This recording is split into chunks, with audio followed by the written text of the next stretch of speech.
नमस्कार दोस्तों। Face reading पे बहुत सारे श्रोतागण वीडियो पार्ट्स में बनाने के लिए कहते हैं कि स्लो इंग्लिश और हिंदी में हो। तो फेस रीडिंग एस्ट्रोलॉजी का ही पार्ट है। इससे पहले मैं वीडियो शुरू करूं, आपको बताता हूं कि बहुत बड़ा फिलोसफर अरिस्टोटल थे। उसके बाद एक मैथमेटिशियन थे पाइथागोरस, जो कि शेप्स पे बहुत गौर रखते थे। आपने पाइथागोरस थ्योरम भी पढ़ी होगी। पहली बात ये याद रखिए कि कोई फेस रीडर आपको कोई चीज बताता है तो वो फेस रीडिंग कर रहा है, ना कि वो कोई रब है कि अपनी डेस्टिनी को आपकी कंट्रोल कर रहा है। तो ये नोशन दिमाग में से निकालिए। पॉजिटिव चीज़ें हटाइए, वास्तु की, टैरेट रीडिंग की, एस्ट्रोलॉजी की, एस्ट्रोनॉमी की, एस्ट्रोफिजिक्स की, और उसको अप्लाई कीजिए अगर आपको ये पेशा अख्तियार करना है तो। दोस्तों, Aristotle frequently refer to theory and literature concerning the relationship of appearance to character। जो आपको अपीयरेंस लगता है ह्यूमन पर्सनैलिटी का या किसी भी और जीवित वस्तु का, तो वो करैक्टर के साथ को रिलेट एरिस्टोटल ने अपनी थ्योरी और लिटरेचर में किया था। अब जानिए कि थ्योरीज, लॉज एंड हाइपोथेसिस तीनों अलग चीजें हैं। मैं अगली वीडियो में बताऊंगा। फेस रीडिंग को ग्रीक में फाइसिस वर्ड है और मीनिंग नेचर है, और ग्नोमन मीनिंग जज और इंटरप्रेटर है। Face reading is a practice of assessing A persons character और पर्सनैलिटी फ्रॉम आउटर अपीयरेंस। हम इसको कह सकते हैं फिनोटाइप है। जेनेटिक्स में फिनोटाइप होता है और एक जीनोटाइप होता है। Physical appearance of an individual is phenotype. मान लीजिए एक बिच, तो उसने 2 बच्चे काले दिए, 2 वाइट दिए, और 2 ऐसे दिए जिसमें काला रंग भी है, वाइट भी। ये फिजिकल अपीयरेंस है। अब डिपेंड करता है कि उनमें डोमिनेंट कैरेक्टर उनके जीन्स में ब्लैक का है कि वाइट का है। That is genotype. जिन्हें साइंस पढ़ी होगी वो समझ गए। तो फिजियोग्नोमी एक तरह की ब्रांच ऑफ साइंस है which deals with the study of, कह सकते हैं कि फेस रीडिंग से जुड़े हुए human personality from outer appearance, specially the face. और दूसरी चीज है ये जो फोरहेड है, ये फोरहेड एनाटॉमी के मुताबिक फ्रंटल बोन का बना है। फ्रंटल बोन ऊपर से टच कर रही है पैराइटल बोन को साइंटिफिकली। नीचे L M N lacrimal, maxilla और नोज को, ये बोन्स हैं। ये फ्रंटल बोन है, तो फ्रंटल एरिया इसका भी फोरहेड में है। इसकी क्रीजेस का और इसकी कितने फिंगर्स का रॉड है ये मायने रखता है। दोस्तों, मैं आज कंसाइज आपको बताना चाहता हूं ताकि आप इंटरेस्ट बने कि ये कोई फेक साइंस नहीं है। कुछ इसमें साइंटिफिक चीजें हैं। तो understanding the nature of human beings from the shape of lines on forehead. तो वर्टिकल क्रीजेस भी हो सकती हैं यहाँ पे, हॉरिजॉन्टल भी हो सकती हैं ऐसे। That is called metoposcopy. तो मैंने पहले बताया फिजियोग्नोमी, फिर फेस रीडिंग है टोटल, और मेटोपोस्कोपी फोरहेड रीडिंग है। The horizontal line on the forehead link to 7। ऐसी हैं जो 7 लाइनें होती हैं, वो 7 प्लैनेट्स को संबोधित करती हैं। अगर हम डिटेल में आगे पढ़ेंगे तो 16 सेंचुरी में गैरोलामा कार्डेनो, आप पढ़ सकते हो नेट पे, इटालियन था, पॉलीमैथ। तो वो फोरमोस्ट मैथमेटिशियन था रिनेसेंस का।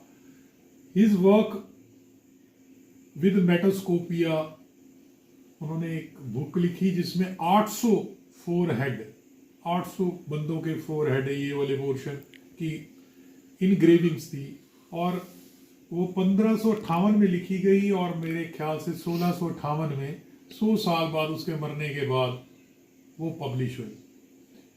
दोस्तों मैं आपको एक शेप दिखाता हूँ ज़्यादा टाइम ना लगाते हुए, और ये शेप जो है हेयर की है, और हेयर की शेप मैं खुद ड्रा के बता रहा हूँ। ये शेप है हेयर की, इसको कहते हैं ब्यूटी बीक। क्या कहते हैं? Beauty beak. ऐसा बंदा जिद्दी होता है, स्टबबोर्न होता है, रेबेलियस होता है, बागी होता है, प्रॉब्लम्स मैनेजिंग वेल्थ, उसको पैसे को मैनेज करने में भी दिक्कत आती है। याद करिए कबीर सिंह पिक्चर आई थी, ये करैक्टर उसी का है, ब्यूटी बी, तो याद रहेगा आपको। दूसरी पिक्चर मैं ड्रा कर रहा हूं फोरहेड की, तो ब्यूटी बी, तो क्योंकि पीछे हमें बोन के बारे में भी पता हो ज़्यादा अच्छा है, और इससे क्या होगा आपको इंटरेस्ट भी जागेगा। देखिए मैंने आज ठान रखी है कि मैं तुपका चाहे 15 व्यूज आए चाहे 15 लाख, ये वीडियो कंटिन्यू रखूंगा। तो पहला स्टेप जिंदगी का बहुत भारी होता है, the body in a state of rest और in motion, want to be rest और in motion until unless external force disturb it. तो जिनका माथा नंबर 2 फोरहेड एम शेप हो, वो क्रिएटिव होंगे, आर्टिस्टिक होंगे, एनालिटिकल होंगे, मगर बैड विन मनी। एनालिसिस भी बहुत सुंदर कर लेंगे, creative, artistic, analytical, bad with money. ऐसे मैंने बहुत लेडीज देखी हैं इसकी शेप की, ये दूसरी शेप की। तो मैंने जितना देखा है वो गुस्से वाली होती है, मगर वो घर में कोई भी वेस्ट चीज पड़ी है,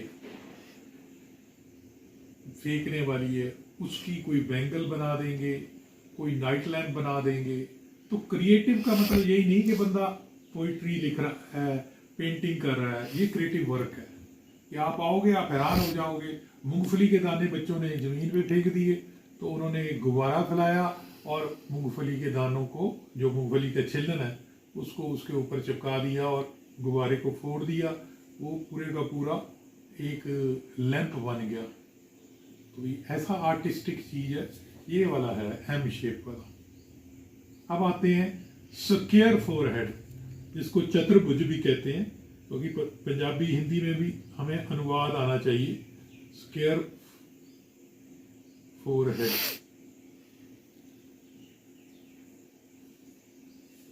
ये लोग प्रैक्टिकल होते हैं, एक्शन ओरिएंटेड होते हैं।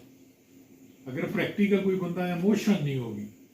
मान लीजिए घर से कोई बंदा जा रहा है 15 दिन बिता के, भाई उसका बहन, तो रोने लगेंगे कि यार ना जाओ प्लीज, ना जाओ।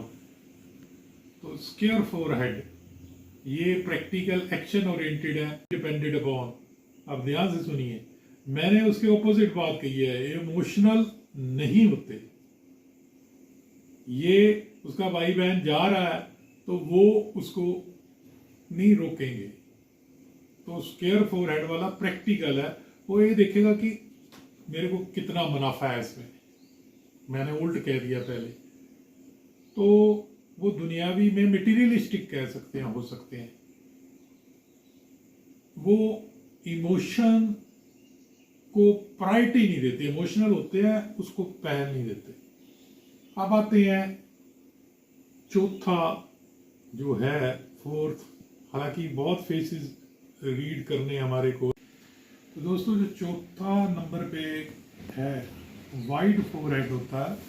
जैसे मैं दिखा रहा हूँ आपको कि चौड़ा फोरहेड, माथा जो है चौड़ा हो।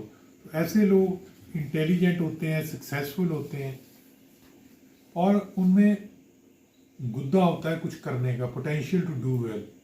अब पांचवा मैं दिखाता हूँ आपको कि सॉ लाइन, जैसे कि आरी होती है लकड़ को काटने वाली, ऐसी फोरहेड हो ऐसा, तो ऐसे लोगों की अपने पेरेंट्स माँ बाप से कम बनती है।